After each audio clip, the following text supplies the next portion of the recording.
हमारे साथ हैं जनाब इरफान अहमद साहब, जो कि मेंबर हैं सेंट्रल वक्फ काउंसिल के। आइए बात करते हैं उनसे। सर, आज जो प्रोग्राम हुआ है डॉक्टर APJ अब्दुल कलाम साहब, जो कि तीसरी लेक्चर सीरीज़ थी, उसके बारे में फिर आपको आप जाओ, मैं कर लूँगा जल्दी, मैं ले लूँगा, दे दूँ।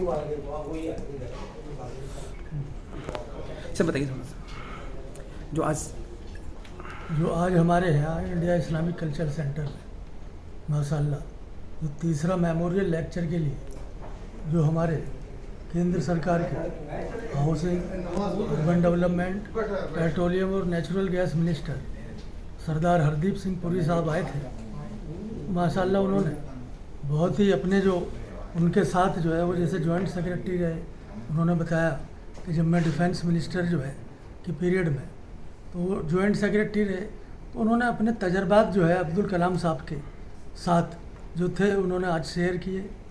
और अल्हम्दुलिल्लाह मुझे तो फ़ख्र है कि हमारी जो है कौम और मिल्लत से एक ऐसे फ़र्द ने जन्म लिया जो एक बहुत ही छोटे से घर से पैदा होकर, जिन्होंने अखबारें बेचकर, साइकिल पर चलकर और एक छोटे से एक मछुआरे परिवार में जन्म लेकर इतने बड़े एक साइंटिस्ट हुए, जो एक मिसाइल मैन के नाम से उनको जो है हिंदुस्तानी नहीं पूरी दुनिया में जाना जाता है। और उन्होंने हमारे हिंदुस्तान को जो है, जो आज हमारे नरेंद्र मोदी जी ने देश को आत्मनिर्भर बनाने के लिए जो एक प्रोग्राम सेट करा है, उसमें सबसे बड़ा जो अगर कोई विज़न है वो हमारे APJ अब्दुल कलाम साहब का है। आज जो हम डिफेंस में जो अगर हम आत्मनिर्भर हो रहे हैं, तो उस पॉलिसी के पीछे अगर कोई दिमाग अगर कोई काम करता था तो हमारे APJ अब्दुल कलाम साहब का करता था।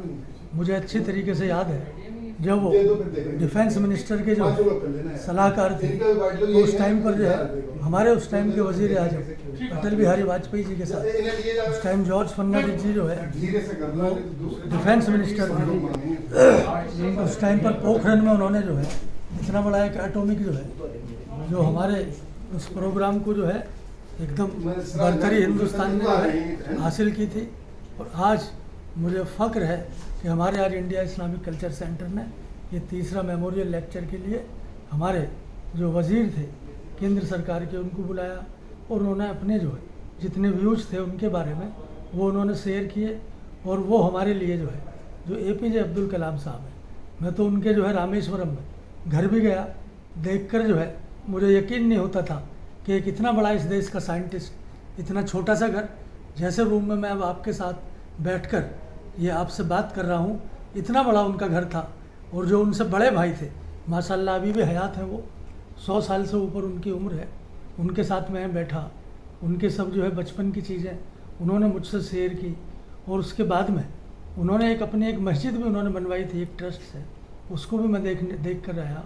और रामेश्वरम में जो है जो एक मेमोरियल APJ अब्दुल कलाम साहब का बना है, उसको देखकर भी माशाल्लाह जो है दिल खुश हुआ। जो भी उन्होंने देश के लिए किया था वो सब जो है उस म्यूजियम में रखा है। तो आप सबसे भी मैं गुजारिश करूंगा कि कभी आपका रामेश्वरम जाना हो तो ज़रूर उनके घर जाइएगा, उनके मेमोरियल को देखिएगा, उनकी बनाई हुई मस्जिद को देखिएगा।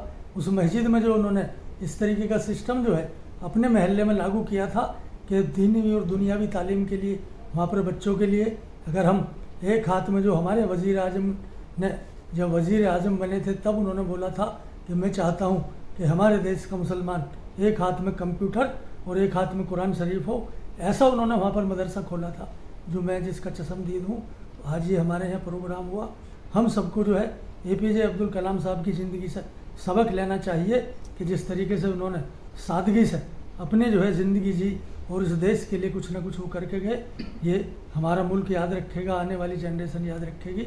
आपने आकर इस पूरे प्रोग्राम को पूरी तरीके से कवर किया। मुझे उम्मीद ही नहीं, पूरा यकीन है कि इंशाल्लाह आप जो है इसको जो है अपने उन चैनल्स पर या YouTube पर दिखाएंगे, जिससे हमारी आने वाली जनरेशन सबक ले। बहुत बहुत आपका शुक्रिया। सर, हमारे दर्शकों से बात करने के लिए आपका बहुत बहुत शुक्रिया। बहुत बहुत थैंक यू।